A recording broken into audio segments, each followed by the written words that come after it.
All right, let's take a call from the Rant, the legacy of Rant. What's going on, brother man? Rant. I'm ranting, man. How are you? I'm doing great, man. I'm great. It's been a long time. It's good to have you call in. Frank, no one deserves a little vacation more than what you do right now. I appreciate it. I'm looking forward to you having a little bit of time off. With all the thanks that you should be getting from us, maybe you should take a month because I go nuts. Lauren would push me back into the studio. you just got to be more fun then. Come on now. Let's get outside the box and think how we're going to do this. Exactly. That would be amazing. Oh, God. Yeah, you know what it is? Man? As far as vacations go and all that, I know that every once in a while it is necessary because I think you were one of the people that told me, you, Dan Spratlin, a bunch of people back in May of last year when I came back from that extended weekend after getting married with Lauren last May. Because guys, people called in and said, Frank, the shows after you got married were some of the best ones ever. You can tell you were relaxed, you had time off to clear your head, you were happy. I said, oh, okay, well, then that's something to consider. Because I use my anger in productive ways as well. I can't let that go. I can't become become some Buddha. You do say this is your therapy. One of those shows that was after the wedding was the one where your family was all in there, your mom, dad, and Lauren. Yeah. That was one of the best shows you've ever had. Civitano, Tony, those are great shows as well, too. But I'm looking forward to seeing how you perform when you come back from this little don't put the pressure vacation, on me. Yeah, honeymoon. Yeah, it'll be a little bit of honeymoon. We'll see how much stress has been relieved. Well, maybe she'll make a real woman out of you, yeah. Let's hope so. It's been about a year, man. Yeah, man, absolutely. Oh, so what do you got going on over there? How's the kid? How's the family? Everything's doing well, man. Tending to my garden. Trying to take a little bit of time out of the day to lay down in a hammock and watch the trees sway back and forth.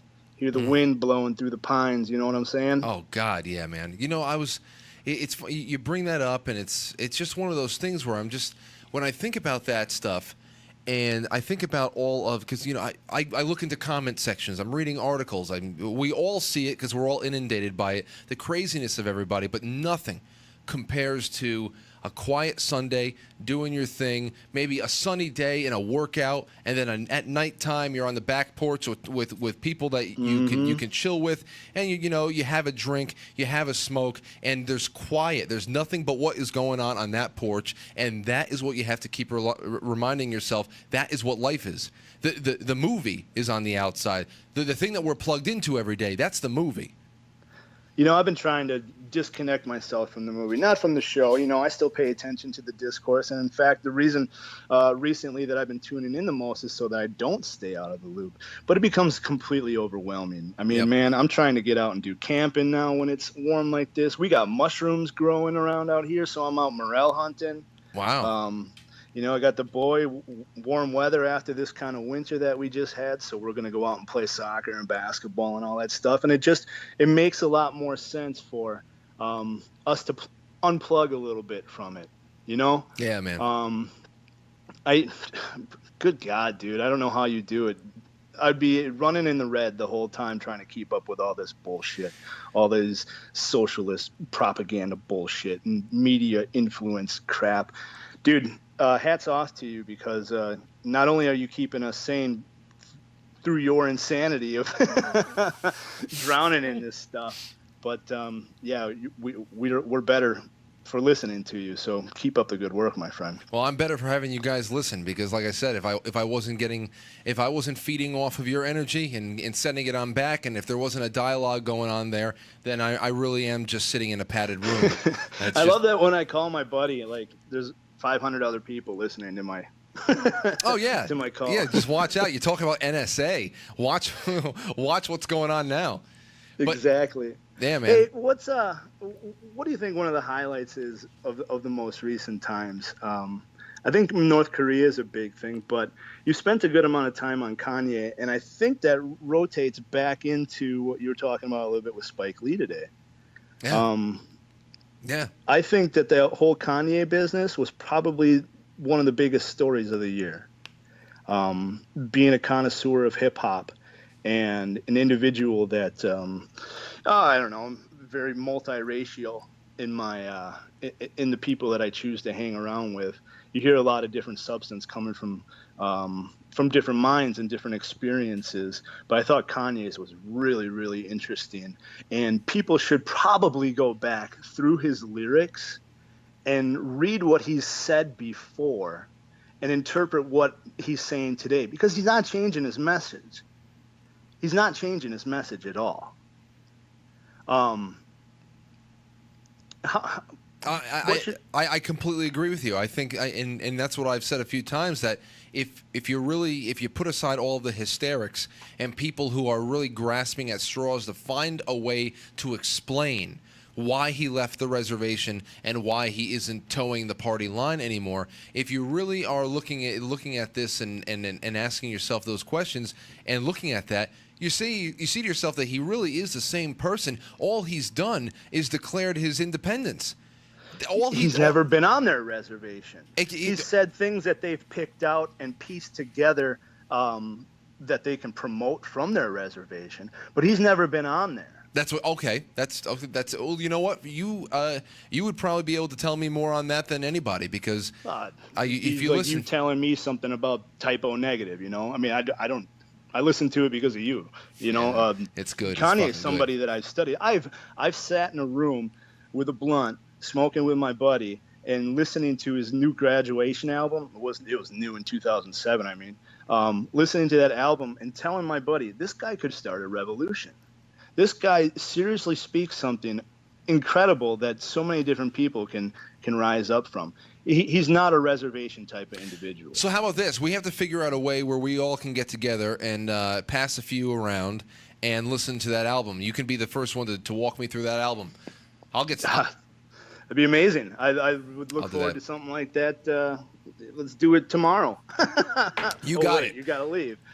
Well, listen, this is what I'm talking about, man. If once this show is properly, funded, and it's something I can actually be confident about, because I got to be honest, I know that we've been doing some great things on Patreon, and I understand that things are really looking up, and I should really only look at the positive side of life, but every day, the other kind of things that we talk about outside from Kanye is Twitter, is YouTube, is what Patreon has already done to people. Some people have built a pretty decent way of life on Patreon just through voluntary the donations and people sponsoring a content creator that they like. And then all of a sudden, because of some kind of arbitrary worldview on what hate speech is or what Nazism is, all of a sudden their livelihood is gone. So for as much as I'm excited for what I've been able to build with people and the kind of sponsorship I've been able to bring in, I still, in the back of my head, I still have this fight or flight thing going on. But if let's say that there was some really good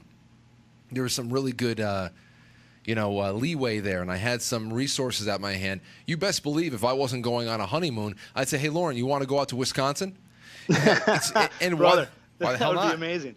Yeah, see, why the hell not? And you will have those resources soon. You will. That's just the kind of spontaneity I want to be able to live with, because I really do believe that the show is much more than just the nightly spot. There's more things I want to do. You can go back into your archives and you can see where I wrote you, man. You got to stay the course, because what you were doing back a year and a half ago and what you're doing today, granted, you have some great people working for you. Abe, the mods, and the chat, we all chip in too. Hell yeah, man. But yeah, you're definitely going to, you keep the course, man. You're going to have all those funds, and it's just going to keep on growing, and you're going to be the voice that rose out of all of this. So, yeah, keep that up. And speaking about Kanye, dude, I'm gonna catch shit for that, but I've been in his lyrics and I know all that stuff, and it goes. Oh shit! Wait, they're just looking for something beyond. Okay, go ahead. And I'll go ahead and finish off with you here. Oh wait, hold on a second. Wait. Dan Spratlin, I just added him to the call. Dan, let me call you right back, because I think we're about to get something big. Let me call Dan back. Okay. All right, Legacy Rant. It's just you and I now. All right. That's the oh shit. That's what I would say too if I saw Spratlin calling it. This is a little Kanye influenced. Something for you. Just put it on paper about 10, 15 minutes ago. So we'll try it out. And I heard him say, "Nothing's ever promised tomorrow today, but I'm lost. Cause didn't they just love Kanye? A man lives wanted for the presidency, but now he's just a nigga wanting slavery. They used to celebrate every single word he'd speak. Jesus walked, blood, diamonds, 808 heartbeats. Now I'll quote the song the kids sang on the streets. They're saying people in your life are seasons, and anything that happens is for a reason. And niggas gun clapping and keep 'em squeezing, but Grams keeps praying and keeps believing in Jesus, and one day that you'll see him till you walk in his footsteps and try to be him. The devil is alive, I feel him breathing, claiming money is the key, so keep on dreaming, and print them lottery tickets just to tease us. And that's the end of the quotes from the Black Jesus. He's the same damn dude through the wire freed us. You know, Frank, if we don't teach boys, men will never learn. And we need to correct this mixed generation of lost men, of dads being taken away, of dads not being dads, of men not growing up and being what they're supposed to be. Love you, Frank, Matt, Rob, Chat, even you too, Sprat. Quite frankly, podcast is where it's at. Chris Farley forever, yo. Special shout out to my best friend, Smoke Show. Protect the kids with all your soul. It's your boy Legacy, Frank. Rant out.